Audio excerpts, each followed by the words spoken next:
खंभे ने पकड़ रखा है।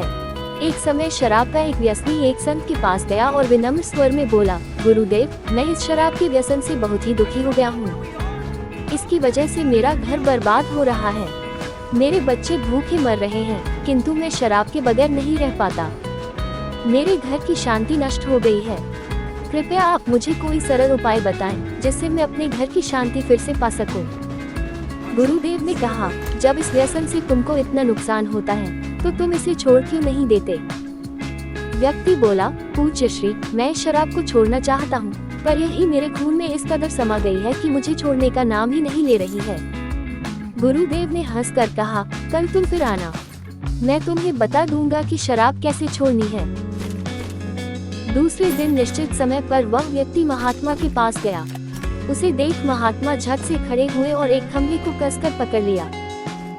जब उस व्यक्ति ने महात्मा को इस दशा में देखा, तो कुछ समय तो वह मौन खड़ा रहा, पर जब काफी देर बाद भी महात्मा जी ने खंभे को नहीं छोड़ा, तो उससे रहा नहीं गया और पूछ बैठा कि गुरुदेव, आपने व्यर्थ इस खंभे को क्यों पकड़ रखा है?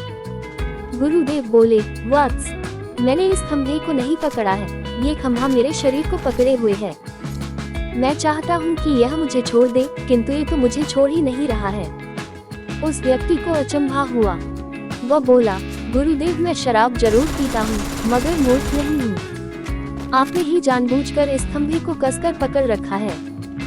ये तो निर्जीव है, यह आपको क्या पकड़ेगी? यदि आप दृढ़ संकल्प कर लें, तो इसी वक्त इसको छोड़ सकते हैं।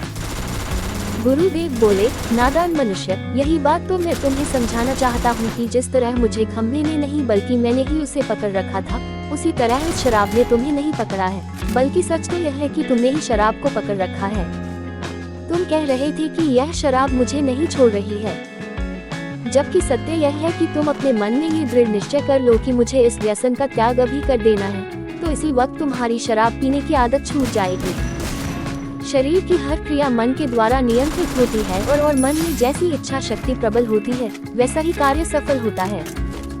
वह शराबी गुरु के इस अमृत वचनों से इतना प्रभावित हुआ कि उसने उसी वक्त भविष्य में कभी शराब न पीने का दृढ़ संकल्प किया। उसके घर में खुशियां लौट आईं और वह शांति से जीवन यापन करने लगा। इस तरह हमें शिक्षा मिलती है कि जीवन में कोई भी व्यसन ऐसा नहीं है जिसे एक बार ग्रहण किए जाने के बाद छोड़ा ना जा सके। अगर मनुष्य चाहे तो बड़ी से बड़ी बुराई का त्याग कर सकता है।